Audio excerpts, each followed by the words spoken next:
대한민국 서해안의 항구 도시 군산의 여름 햇살은 유독 끈질기고 집요했다. 아스팔트 위로 피어오르는 아지랑이가 모든 풍경을 흐릿하게 왜곡시키는 오후, 25의 젊은 여성 박서연은 낡은 스쿠터를 몰아 해안도로를 천천히 달리고 있었다. 그녀는 지역 아동센터에서 아이들에게 동화책을 읽어주는 봉사를 막 마치고 돌아가는 길이었다. 부드러운 얼굴선과 굳건한 의지가 담긴 눈빛을 가진 그녀의 등 뒤로 눅눅한 바닷바람이 옅은 베이지색 리넨 원피스 자락을 가볍게 흔들었다. 땀으로 축축해진 흰색 면사 스카프 끝이 바람에 장난치듯 흩날렸다. 핸들 가방에는 오늘 아이들과 함께 읽었던 그림책 몇 권이 들어있었다. 백미러에 비친 낡은 어촌 마을의 지붕들은 한낮의 열기에 못 이겨 깊은 잠에 빠진 듯 고요했다. 모든 것이 평화롭고 나른한 오후였다. 그 평화는 도로 저편에 서 있는 두 개의 인형으로 인해 산산조각 났다. 짙은 남색 경찰 제복을 입은 두 남자가 도로 한가운데 버티고 서 있었다. 거칠어 보이는 얼굴과 다부진 체격. 그중 한 명이 손을 들어 서연에게 정지를 명령했다. 반사적으로 브레이크를 잡은 서연은 도로 가장자리에 스쿠터를 세웠다. 마음 한구석이 불안했지만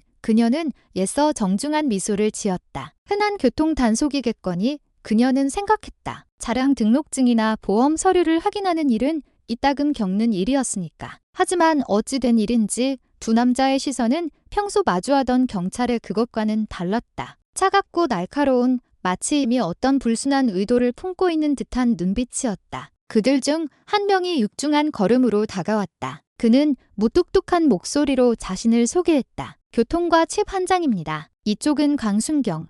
서연은 가볍게 고개를 숙이며 대답했다. 네, 안녕하세요. 그 순간까지도 그녀의 얼굴에는 어떤 불길한 예감도 서려 있지 않았다. 하루의 봉사를 마친 뒤에 나른한 피로감만이 그녀를 감싸고 있을 뿐이었다. 제 반장은 서류를 요구했고 서연은 뜨거운 열기와 약간의 긴장감으로 떨리는 손을 애써 감추며 가방에서 서류들을 꺼내 건넸다. 그 사이 강순경은 서연의 머리부터 발끝까지를 훑어보았다. 그의 시선은 노골적이었고 평가하는 듯한 기색이 역력했다. 이글거리는 태양 아래 서연의 얼굴이 창백하게 보였다. 하지만 그녀는 신앙이 가르쳐준 평온함을 유지하려 애쓰며 꿋꿋이 서 있었다. 몇 초의 시간이 영원처럼 길게 느껴졌다. 공기 중에는 달궈진 아스팔트 냄새와 먼지, 그리고 땀 냄새가 뒤섞여 있었다. 제 반장은 서류를 잠시 들여다보더니 강순경을 쳐다보며 희미한 미소를 지었다. 서연은 그 미소가 친절의 표시가 아니라는 것을 알지 못했다. 그것은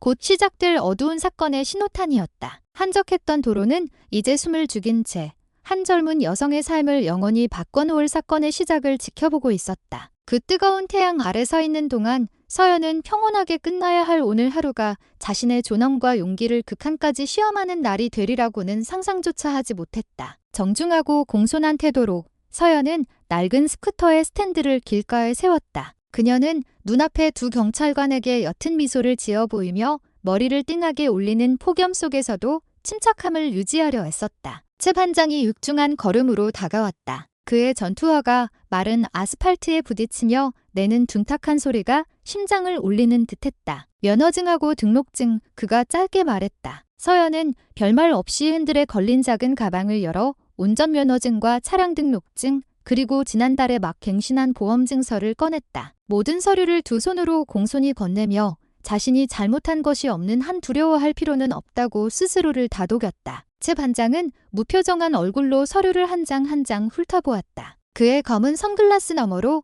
눈동자가 무언가를 계산하는 듯 번뜩였다. 그것은 위반 사항이 아니라 기회를 찾는 눈빛이었다. 길게 느껴지던 몇 초가 흐른 후 그가 서류를 천천히 내리며 고개를 저었다. 그의 입꼬리가 비스듬히 올라가며 냉소적인 미소를 만들었다. 서류는 다 있네. 그는 잠시 말을 끊었다가 날카로운 눈으로 서연을 쏘아보며 말했다. 그런데 차선 위반했어. 그 말은 맑은 하늘의 날벼락처럼 서연의 머릿속을 때렸다. 그녀의 미간이 좁혀졌다. 얼굴에는 진심 어린 당혹감이 서렸다. 그녀는 자신이 어떤 차선도 위반하지 않았다는 것을 분명히 알고 있었다. 방금 전에도 규정대로 도로 우측 가장자리에 멈춰 서지 않았던가? 죄송합니다만 경관님, 저는 방금 어떤 위반도 하지 않았다고 확신합니다. 서연은 조심스럽게 대답했다. 그녀의 목소리는 용기와 두려움 사이에서 미세하게 떨리고 있었다. 그때까지 옆에 서 있던 강순경이 한 걸음 앞으로 나섰다. 그의 목소리가 서연의 말을 가로챘다. 일단 스쿠터에서 내려와. 그의 고함은 도로의 정적을 깨뜨렸고 멀리서 지나가던 다른 운전자 두어 명이 잠시 이쪽을 돌아보게 만들었다. 서연은 마른 침을 삼키며 강순경을 불안하게 쳐다보았다. 그리고는 더 이상 저항하지 않고 그의 지시에 따랐다. 그녀는 스쿠터의 시동을 끄고 땅에 발을 내디뎠다. 마음속에 커다란 물음표가 떠올랐지만 겉으로는 최대한 공손한 태도를 유지하려 했다. 최 반장은 강순경을 힐끗 쳐다보았다. 마치 말없이 신호를 보내는 것 같았다. 강순경은 가슴을 펴고 현장을 지휘하는 사령관처럼 거들먹거렸다. 서연은 그들 앞에서 어찌할 바를 모른 채 서 있었다. 아까 저쪽에서 황색 실선 넘어왔잖아. 최 반장이 마침내 입을 열었다. 그의 목소리는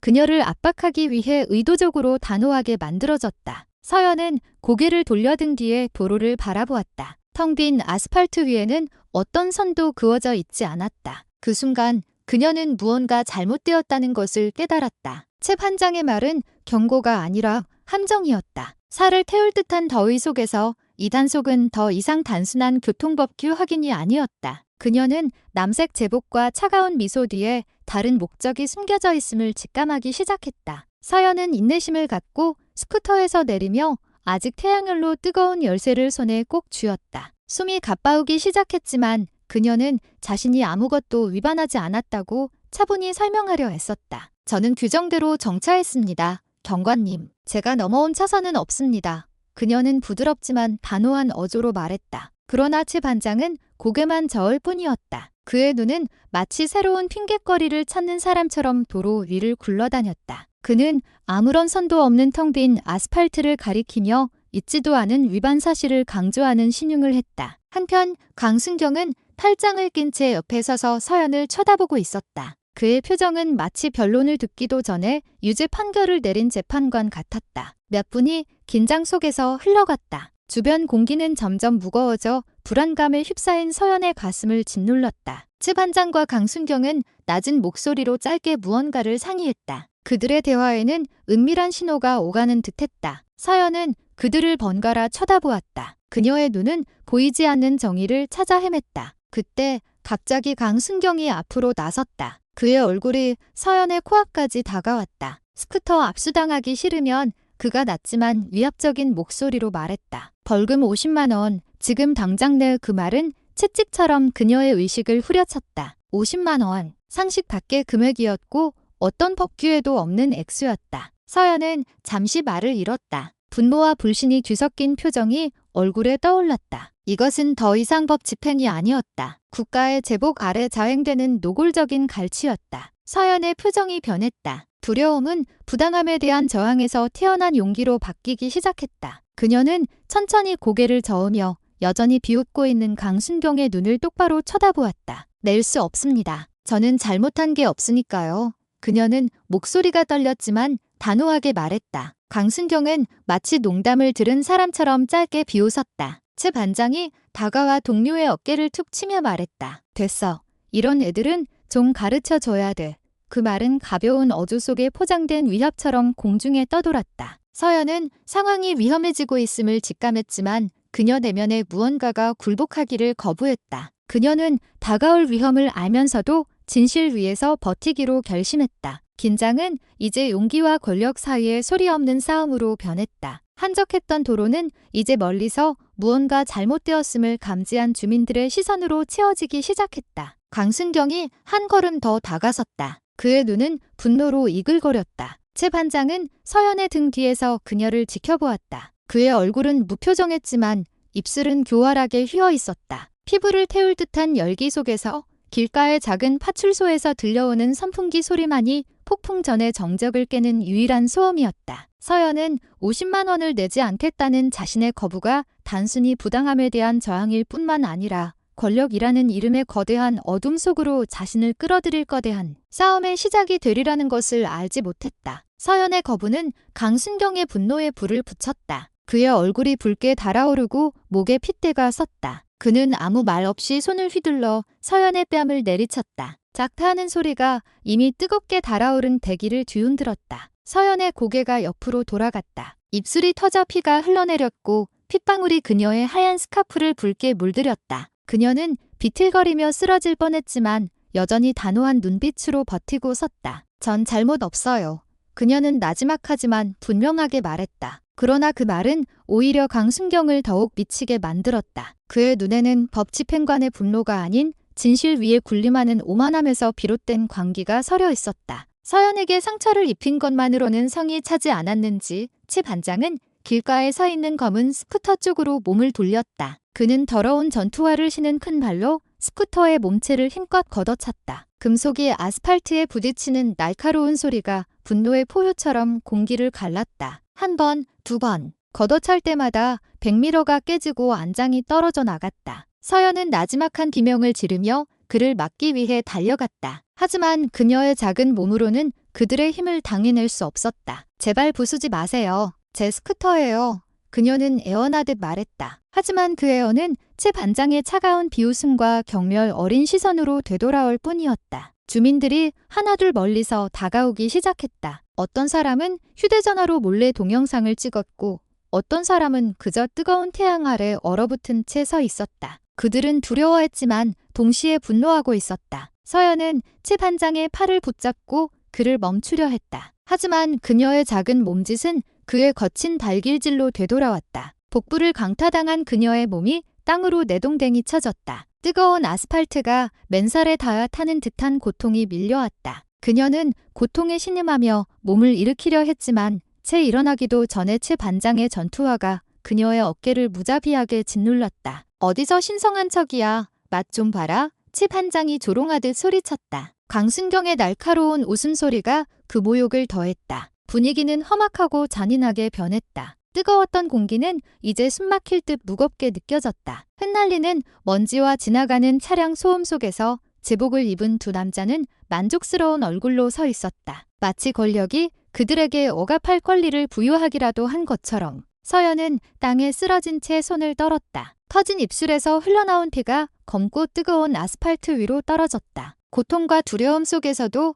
그녀의 마음은 강하게 속삭였다. 이 진실은 내 몸이 부서지더라도 반드시 지켜내야 한다고. 한편 치 반장과 강순경의 웃음소리는 법이 잘못된 자의 손에 들어갔을 때 얼마나 흉악한 무기가 될 수 있는지를 증명하는 생생한 증거가 되어 울려 퍼졌다. 눈부신 한낮의 태양 아래 한 여성의 존엄은 국민을 보호해야 할 손에 의해 무참히 짓밟히고 있었다. 서연의 몸은 뜨거운 아스팔트 위에 내팽개쳐져 있었다. 그녀의 원피스는 군데군데 찢어졌고 무릎에서는 피가 흘렀으며 뺨은 거친 손길에 붉게 부어올랐다. 그러나 그 상처들 너머로 그녀의 눈은 쉽게 꺾이지 않는 용기로 여전히 타오르고 있었다. 숨은 가빴지만 한 번의 호흡마다 아직 포기하지 않았다는 다짐이 실려있는 듯했다. 그녀는 쉬고 갈라진 목소리로 속삭였다. 내가 틀린 게 아니야. 당신들이 틀렸어. 그 말은 희미했지만 그 자리에 있던 몇몇 주민들의 마음을 뒤흔들기에 충분했다. 제복의 오만함에 맞서는 젊은 여성의 용기에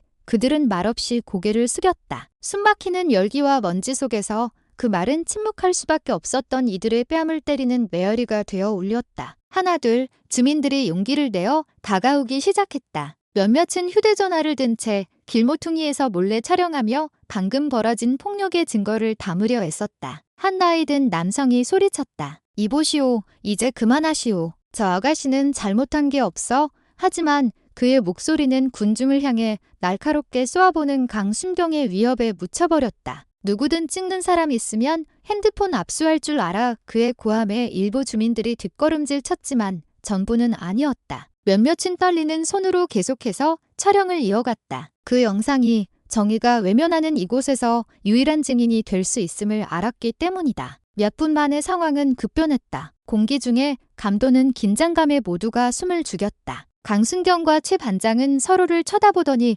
냉소적인 웃음을 터뜨렸다. 그들은 서연의 부서진 스쿠터를 길 한가운데 버려둔 채 자리를 떴다. 긁힌 차체에는 도로의 먼지가 달라붙었고 구부러진 바퀴 옆에는 서연의 핏자국이 선명했다. 그들의 발걸음 소리가 멀어지자 폭풍이 휩쓸고 간 듯 파괴적인 정적이 남았다. 그 정적은 가슴을 답답하게 짓눌렀다. 마침내 몇몇 주민들이 용기를 내어 다가왔다. 그들은 여전히 떨리는 몸으로 간신히 앉으려는 서연을 도왔다. 한 젊은 엄마가 생수병을 열어 그녀의 얼굴에 물을 조금 적셔주었고 한 청년은 그녀를 부축해 길가로 옮겼다. 부서진 스쿠터도 함께 옮겼지만 대부분의 부품이 망가져 손 쓸 수 없는 상태였다. 서연의 얼굴은 창백했지만 그녀의 눈은 여전히 같은 결의로 빛나고 있었다. 침묵하지 않겠다는 결의. 그 침묵 속에는 아직 발설되지 않은 약속이 있었다. 진실은 여기서 멈추지 않을 것이라고. 구급차가 도착해 그녀의 연약한 몸을 싣고 병원으로 향할 때 그 뜨거웠던 오후는 폭력이 도로 위를 휩쓸었지만 정의는 아직 죽지 않았다는 것을 말없이 증언하고 있었다. 골목 끝자락의 작은 빌라에서 김진우 하사는 조용히 자신의 KO 권총을 손질하고 있었다. 오후의 햇살이 총혈의 금속 표면에 반사되어 평화로운 분위기를 자아냈다. 그 평화는 문을 다급하게 두드리는 소리와 함께 산산조각 났다. 이웃집 아주머니가 창백한 얼굴로 숨을 헐떡이며 서 있었다. 진우 씨, 서연 씨가 길에서 경찰한테 맞았대요. 지금 병원에 있대요. 그 말은 진우의 가슴에 폭탄처럼 터졌다. 손에 들고 있던 권총이 바닥으로 떨어졌다. 그는 채 묻지도 못하고 곧장 집 밖으로 뛰쳐나갔다. 주변에 누구에게도 신경 쓸 겨를 없이 살을 태울 듯한 열기 아래를 빠르게 걸었다. 병원으로 향하는 내내 그의 머릿속은 분노와 두려움이 뒤섞여 들끓었다. 그는 늘 인내심 강하고 부드러웠던 아내 서연을 떠올렸다. 그런 그녀가 제복 입은 짐승들의 손에 무력하게 쓰러져 있을 모습을 상상했다. 응급실 앞에 도착했을 때 소독약 냄새와 의료진의 분주한 발걸음 소리가 공기를 가득 메우고 있었다. 병실 커튼이 열리는 순간 진우의 시선은 그대로 얼어붙었다. 서연이 하얀 침대 위에 힘없이 누워 있었다. 입술은 터져 있었고 뺨은 멍들었으며 왼쪽 팔에는 붕대가 감겨 있었다. 하지만 눈물을 머금어 붉어진 그녀의 눈은 그들이 처음 만났을 때처럼 여전히 용기로 빛나고 있었다. 진우는 침대 옆에 앉아 들끓는 가슴을 안고 아내를 바라보았다. 누가 이랬어? 그의 목소리는 낮게 떨리고 있었다. 서연이 그를 마주 보았다. 그녀의 뺨 위로 다시 눈물이 흘러내렸다. 그녀는 낮지만 분명한 목소리로 모든 것을 이야기했다. 길에서 멈춰 세워졌을 때부터 부당한 돈을 요구받았을 때 그리고 몸이 내동댕이 쳐지고 스쿠터가 부서졌을 때까지 그녀의 입에서 나오는 모든 단어는 비수가 되어 진우의 가슴을 꿰뚫는 듯했다. 이야기의 끝에 서연은 고개를 숙이고 남편의 손을 굳게 잡았다. 나는 그냥 진실을 말했을 뿐이야, 여보. 그런데 그들은 나를 범죄자처럼 대했어. 그 순간 진우의 턱이 단단하게 굳어졌다. 그의 눈빛이 차갑게 변했다. 그는 더 이상 슬픔에 잠긴 남편이 아니었다. 그는 방금 전투 명령을 받은 군인이었다. 그의 마음속에서 분노의 불길이 타올랐다. 그는 두 이름, 칩 한장과 강순경이 이 모든 일의 대가를 곧 치르게 될 것임을 직감했다. 진우는 병원 침대 가장자리에 앉아 텅 빈 시선으로 허공을 응시했다. 서연이 내뱉은 모든 단어들이 사라지지 않는 메아리처럼 머릿속을 맴돌았다. 그는 눈을 감고 가슴속에서 들끓는 분노를 억눌렀다. 목에 핏줄이 붉어지고 턱이 딱딱하게 굳었으며 주먹 쥔 손은 행동하고 싶은 충동을 참느라 미세하게 떨렸다. 그의 눈앞에는 그가 세상에서 가장 사랑하는 여인이 누워 있었다. 그가 평생을 바쳐 지켜온 여인이 국민을 보호해야 할 야비한 손에 의해 모욕당하고 상처 입었다. 진우의 마음속에서 한 문장이 끊임없이 맴돌았다. 정의는 싸워서 쟁취하지 않으면 오지 않는다. 그는 천천히 일어나 여전히 창백한 아내의 얼굴을 내려다보았다. 서연의 얼굴에 난 모든 상처는 그의 심장에 직접 새겨진 상처처럼 느껴졌다. 그는 다가가 그녀의 이마에 부드럽게 입을 맞추고 낮지만 단호한 목소리로 속삭였다. 당신은 쉬고 있어. 내가 그놈들 만나러 갈게. 그 말은 한치의 망설임도 없이 흘러나왔다. 마치 전투 명령을 받은 군인의 맹세처럼. 서연은 떨리는 남편의 손목을 잡으며 그를 말리려 했다. 하지만 진우는 옅은 미소를 지을 뿐이었다. 그 미소는 평온의 표시가 아니라 곧 닥쳐올 폭풍의 전조였다. 병실을 나서는 그의 발걸음은 무거웠지만 단호했다. 한 걸음 한 걸음이 마치 전장을 향하는 군인의 군화 소리처럼 울리는 듯했다. 그의 머릿속에는 칩한장과 강순경의 얼굴이 번갈아 떠올랐다. 깨끗해야 할 권력의 더러운 얼굴을 대표하는 두 개의 그림자. 그는 어떤 대가를 치르더라도 인간의 존엄이 짓밟히는 것을 용납할 수 없다고 다짐했다. 그가 입고 있는 군복은 단순히 국가의 상징이 아니라 약자를 보호하겠다는 맹세이기도 했다. 그리고 지금 그 약자가 바로 자신의 아내였을 때 더 이상 침묵할 이유는 없었다. 병원 밖에서는 저녁 노을이 지고 있었다. 하지만 진우의 가슴 속에서는 이제 막 불길이 타오르기 시작했다. 그는 모든 사건이 시작된 해안도로 쪽을 멀리 바라보며 긴 숨을 내쉬었다. 그의 얼굴은 이제 차갑게 굳었고 시선은 칼날처럼 날카로워졌다. 내가 그냥 고개 숙일 줄 알았겠지. 그가 나지막이 읊조렸다. 하지만 이번에는 군인의 정의가 어떤 모습인지 알게 될 거다. 단호한 발걸음과 불타는 눈빛으로 진우는 분노와 명예 그리고 진실을 바로 세우겠다는 맹세를 품고 자리를 떴다. 비록 혼자서 맞서 싸워야 할지라도. 하늘이 어둑해질 무렵 진우는 관할 경찰서 앞에 도착했다. 낡은 갈색 벽돌 건물은 지는 해의 마지막 빛을 반사하며 굳건히 서 있었다. 앞마당에는 몇 대의 순찰차가 단정하게 주차되어 있었고 태극기는 힘없이 바람에 나부끼고 있었다. 진우는 단호한 걸음으로 정문을 통과했다. 아직 먼지가 묻어있는 그의 전투복은 근무 중이던 몇몇 경찰관들의 시선을 끌었다. 그의 걸음걸이에서는 군인 특유의 위험이 뿜어져 나왔다. 확고하고 흔들림 없으며 말없이 상대를 압박하는 기운. 그는 망설임 없이 민원실로 직행해 당직 경찰관을 날카로운 눈빛으로 쏘아보았다. 치 반장과 강순경, 두 사람을 찾으러 왔습니다. 그의 목소리는 평탄했지만 단호했다. 그 목소리에 신뢰는 순간 정적에 휩싸였다. 당직 경찰관은 마른 침을 삼키며 더듬거리며 대답했다. 두 분은 지금 비번이십니다. 아침 일찍 퇴근하셨습니다. 그 대답은 진우의 가슴에 불을 더 지폈다. 그의 탁이 굳어지고 왼손이 옆에서 주먹으로 말렸다. 그는 무언가 잘못되었다는 것을 직감했다. 그는 주변을 둘러보았다. 경찰서의 벽들은 부하 직원이 저지른 폭력 사건을 책임져야 할 장소치고는 너무나도 평온해 보였다. 분위기가 긴장되던 그때 안쪽 사무실에서 구둣발 소리가 들려왔다. 계급이 높아 보이는 한 남자가 걸어 나왔다. 그는 자세가 꼿꼿했고 머리는 단정하게 빗어 넘겼으며 얼굴은 평온했다. 하지만 그의 눈빛은 속을 읽기 어려웠다. 제가 이서장 이경정입니다. 그가 차분하고 계산된 어조로 말했다. 진우는 자신의 신분을 밝히고 억제된 목소리로 사건의 전말을 설명했다. 그의 감정은 차가운 얼굴 뒤에서 들끓고 있었지만 이경정은 팔짱을 낀 채 듣기만 했다. 때로는 고개를 끄덕이고 때로는 부하의 행동을 안타까워하는 듯 긴 숨을 내쉬었다. 이야기가 끝나자 그는 진우에게 다가와 조용히 말했다. 아내분께서 겪으신 일에 대해 깊은 유감을 표합니다. 저희가 관련 경찰관들을 엄중히 조치할 것을 약속드립니다. 병원비도 전액 저희가 부담하겠습니다.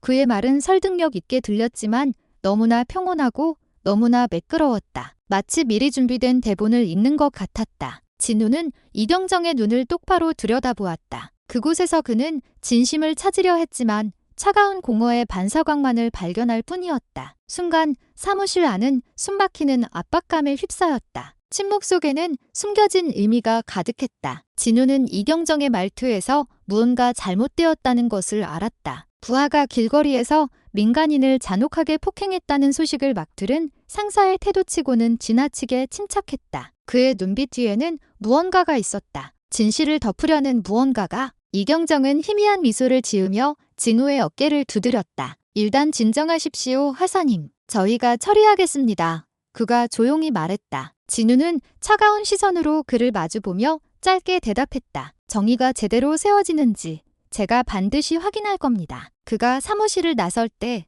군인으로서의 직감이 속삭였다. 이건 단지 2명의 불량 경찰 문제가 아니다. 이 경찰서의 벽 뒤에는 훨씬 더 거대한 무언가가 숨어있다. 어둡고 위험한 무언가가. 진우가 이경정의 사무실을 나서자마자 경찰서 복도의 공기가 변했다. 방금 전까지 평온했던 공기는 이제 벽 뒤에서 누군가 엿보는 듯한 압박감으로 가득 찼다. 그가 몇 걸음 걷지 않았을 때 갑자기 등 뒤에서 날아온 강한 발길질이 그의 등을 가격했다. 그의 몸이 앞으로 튕겨나가며 바닥에 세게 부딪혔다. 숨이 잠시 멎었고 그가 고개를 돌렸을 때 흉포한 얼굴에 강순경이 서 있었다. 그리고 그 뒤에서는 치 반장이 만족스러운 미소를 짓고 있었다. 두 사람은 마치 그가 나오기를 기다렸다는 듯이 그림자 속에서 나타났다. 기회를 주지 않고 강순경이 다시 진우의 복부를 걷어찼다. 그의 몸이 고통으로 접혔다. 내까짓 게 어디서 고자질이야? 강순경이 거칠게 내뱉었다. 최 반장이 앞으로 나서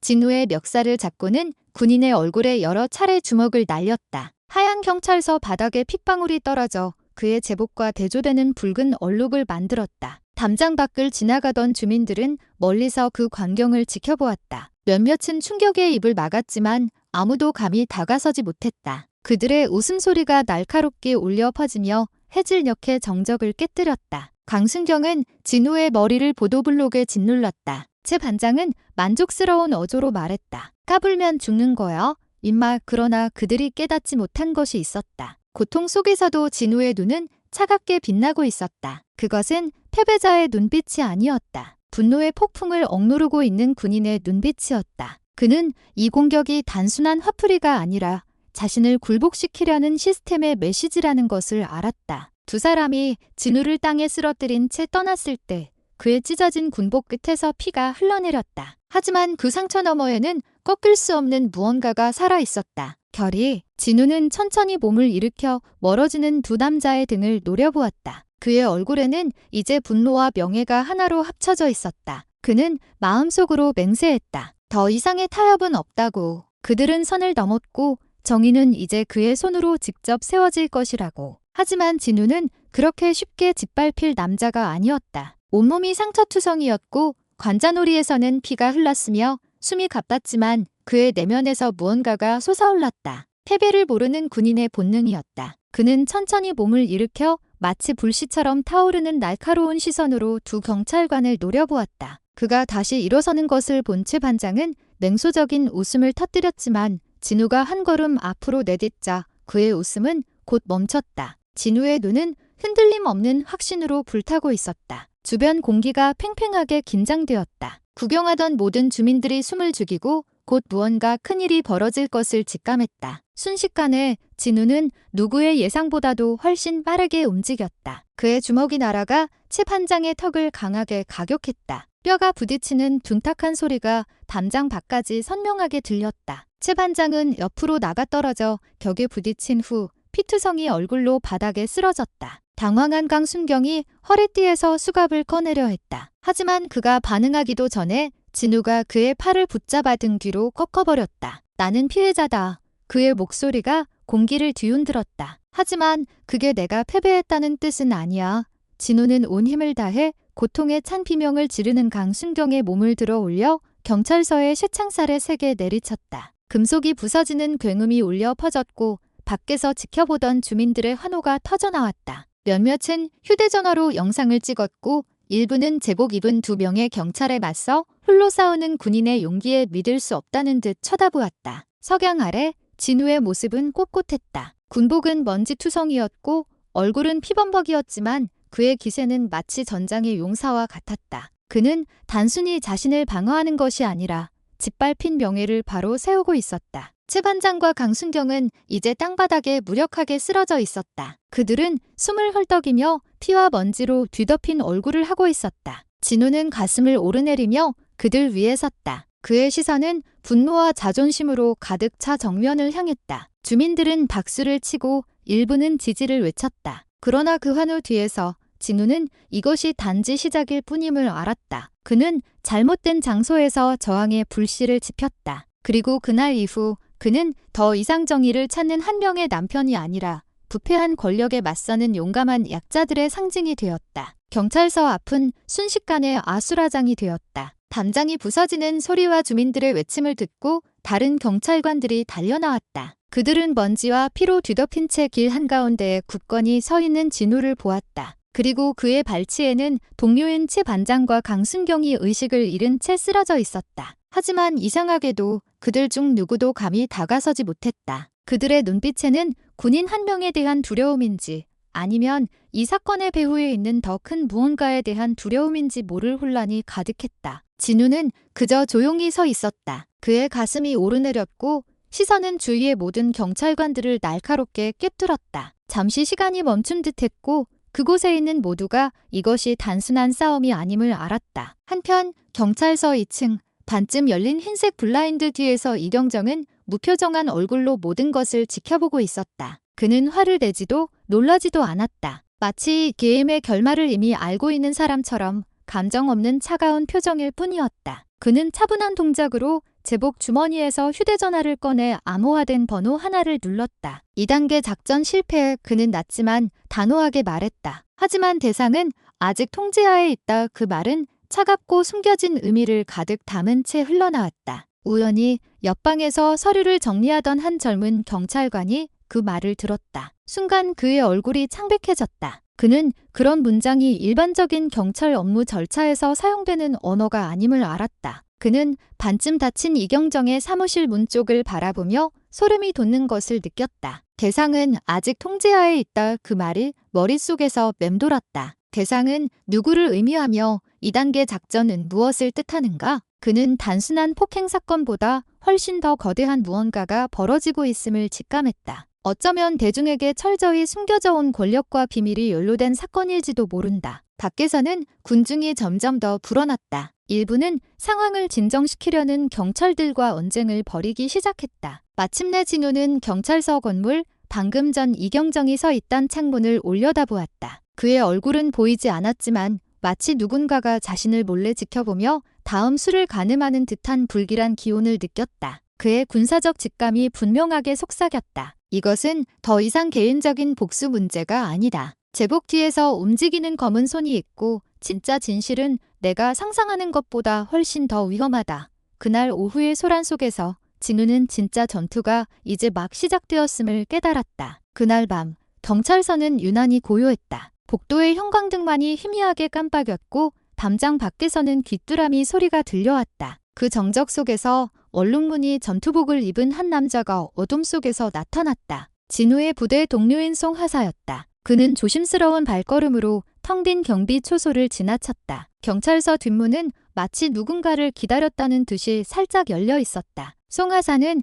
자신이 무엇을 찾으러 왔는지 알고 있었다. 그는 누구의 명령도 받지 않았다. 오직 양심 때문에 움직였다. 그는 왜 2명의 교통경찰이 법 위에 군림하는 것처럼 행동할 수 있었는지, 그리고 왜 이경정이 민간인에 대한 폭력 사태에 그토록 침착하게 대처했는지 알고 싶었다. 손에 든 작은 손전등으로 송하사는 이경정의 사무실 문을 열었다. 사무실은 너무나 깔끔했다. 바쁜 경찰 간부의 사무실이라고 하기에는 부자연스러울 정도로 책상 위에는 서류들이 완벽하게 정돈되어 있었다. 하지만 눈에 띄는 것이 하나 있었다. 아무런 표지도 없는 붉은색 서류철 하나가 순찰 보고서 더미 아래에 반쯤 끼워져 있었다. 그는 그것을 천천히 꺼냈다. 서류철 앞면에는 굵은 고딕체로 이렇게 쓰여 있었다. 프로젝트 백야 베크. 송하사의 심장이 빠르게 뛰기 시작했다. 그는 첫 페이지를 넘겼고 그의 시선은 민간인들의 이름이 길게 나열된 목록에 고정되었다. 오른쪽 칸에는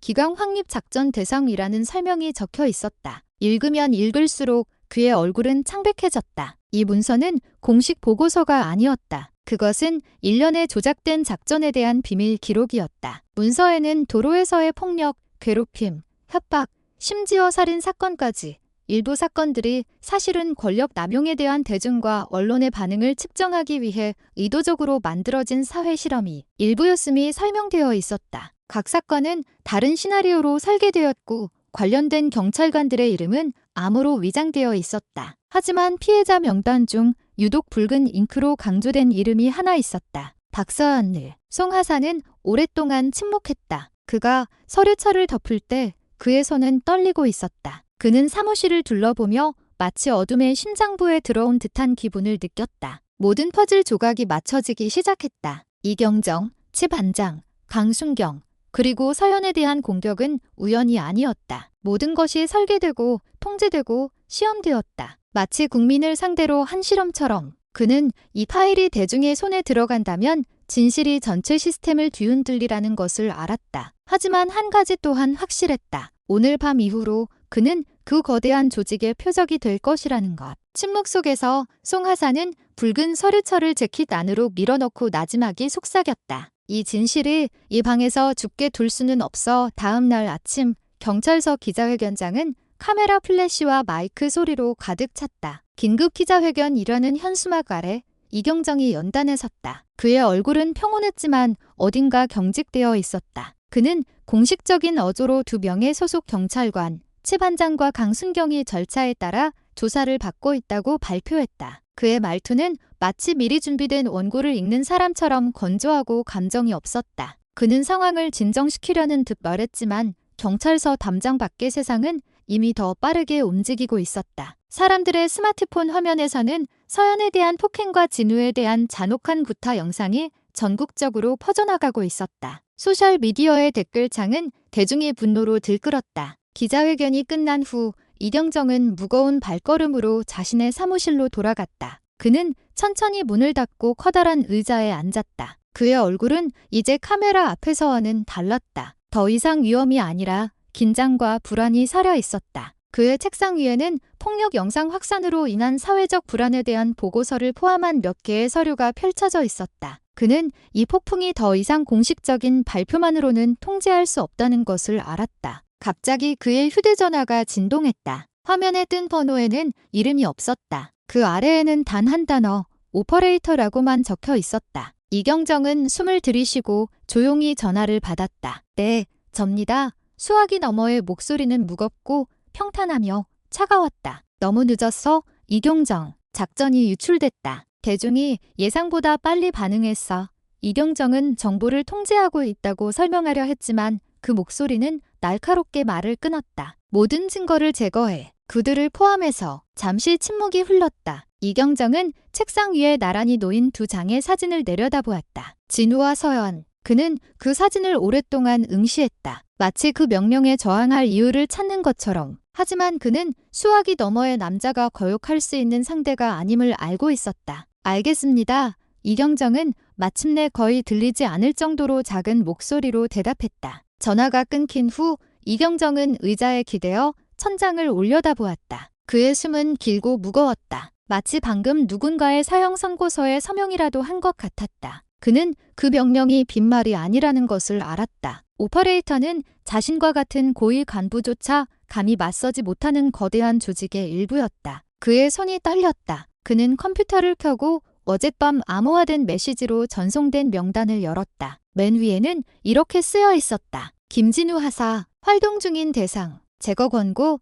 그 아래에는 다시 박서연의 이름이 나타났다. 이번에는 붉은색 표시가 되어 있었다. 이경정은 잠시 눈을 감았다가 나지막이 속삭였다. 미안하군. 하지만 이 게임은 이미 누구의 통제도 벗어났어. 그 사건 이후 며칠이 흘렀다. 진우와 서연은 송하사가 마련해준 낡은 민박집에 숨어 있었다. 그 집은 도시 외곽 대나무 숲으로 둘러싸인 곳에 위치해 밤이면 바람 소리만 들리는 외딴 곳이었다. 밖에서는 그들에 대한 이야기가 들끓었지만 집 안은 고요했다. 서연은 지친 얼굴로 창가에 앉아 있었고 진우는 비상사태를 대비해 보관해두었던 낡은 소총의 탄약을 점검하느라 분주했다. 여기서 영원히 안전할 수는 없어. 그가 조용히 말했다. 서연은 고개를 끄덕일 뿐이었다. 그녀의 마음은 두려움과 그들이 가진 진실이 사라져서는 안 된다는 신념이 뒤섞여 있었다. 자정이 막 지났을 때 멀리서 희미하지만 분명하게 다가오는 자동차 엔진 소리가 들렸다. 진우는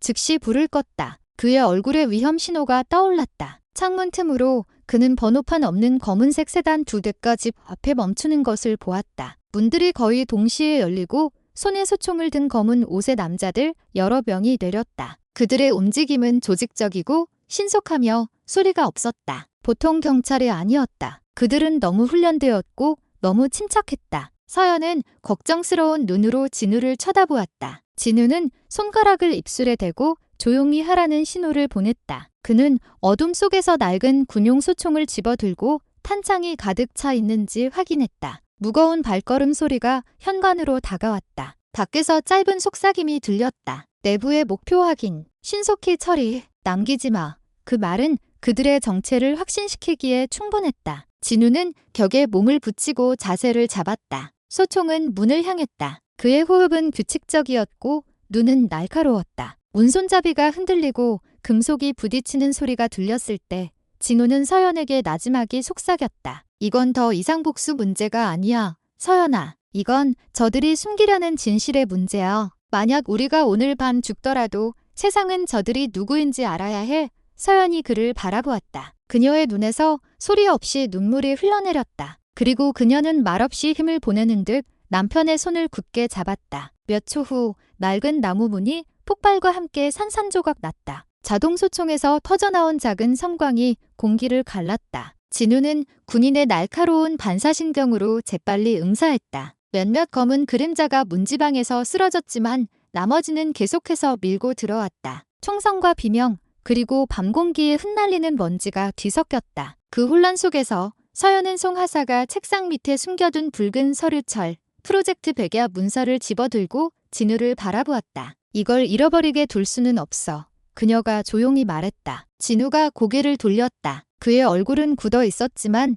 눈에는 사랑이 가득했다. 가, 서연아, 내가 막을게. 그 말은 시스템에 맞선 조용한 전쟁이 본격적으로 시작되었음을 알리는 신호탄이 되었다. 다음 날 새벽 해가 잿더미 위로 떠올랐다. 어젯밤 전투의 현장이었던 은신처는 총알 구멍으로 가득한 채 폐허로 변해 있었다. 깨진 유리가 바닥에 흩어져 있었고 공기 중에는 화약 냄새가 맴돌았다. 경찰은 노란색 통제선을 치고 공식 보고서를 발표했다. 경찰관 공격 용의자 2명, 교전 후 도주, 생사불명, 현장에는 시신도 생존의 흔적도 없었다. 벽에 남은 핏자국과 집기, 숲으로 향하는 발자국뿐이었다. 세상은 다시 그들만의 이야기를 썼다. 이제 진우와 서연은 피해자가 아니라 국가의 추격을 받는 도망자였다. 그러나 그 모든 것의 배후에서 권력의 비밀스러운 공간에서는 무언가가 들끓고 있었다. 계속되는 거짓말을 더는 지켜볼 수 없었던 한 내부 고발자가 익명으로 암호화된 파일들을 한 독립 언론사에 보냈다. 그 데이터에는 프로젝트 백야에 대한 보고서 조각들이 담겨 있었다. 국민의 공포심을 측정하기 위해 만들어진 피비린내 나는 사회 실험. 24시간도 채 되지 않아 그 유출된 정보는 인터넷의 어두운 포럼과 소셜 미디어를 통해 널리 퍼졌다. 그동안 건드릴 수 없었던 이름들이 하나둘 거론되기 시작했다. 그 서류들 사이에는 대중의 시선을 사로잡는 2 단어가 적혀 있었다. 대상 박서연, 상태, 활동 중. 언론이 데이터의 진위를 두고 논쟁하는 동안 익명의 동영상 하나가 인터넷에 나타났다. 영상은 흐릿했지만 숲속에 서 있는 군복 차림의 남자를 충분히 알아볼 수 있었다. 그의 얼굴은 상처투성이었고 관자놀이에는 마른 핏자국이 있었다. 숨은 거칠었지만 목소리는 쉬었어도 단호했다. 그들은 우리가 죽은 줄 알겠지. 그가 카메라를 향해 나지막이 말했다. 하지만 전쟁은 이제 시작이야. 그의 목소리가 울려 퍼지고 영상은 멀리서 들려오는 희미한 폭발음과 함께 갑자기 끊겼다. 대중의 추측이 난무했고 김진우 하사의 이름은 다시 전국 뉴스를 장식했다. 화면이 검게 변했다. 천천히 다가오는 구둣발 소리가 들렸다. 그 규칙적인 소리가 정적을 깼다. 그 어둠 속에서 익숙하고 깊고 차분하며 숨겨진 의미로 가득 찬 낮은 웃음소리가 들려왔다. 이경정의 목소리였다. 그는 자신의 사무실에 홀로 앉아 방금 그 동영상 조각을 보여주던 컴퓨터 화면을 응시하고 있었다. 그의 손가락이 마치 시간을 재는 것처럼 천천히 책상을 두드렸다. 끝났다고 생각하나, 김진우? 그가 화면이 완전히 꺼지기 전에 나지막이 읊조렸다. 창밖에서는 바람이 커튼을 천천히 흔들었다.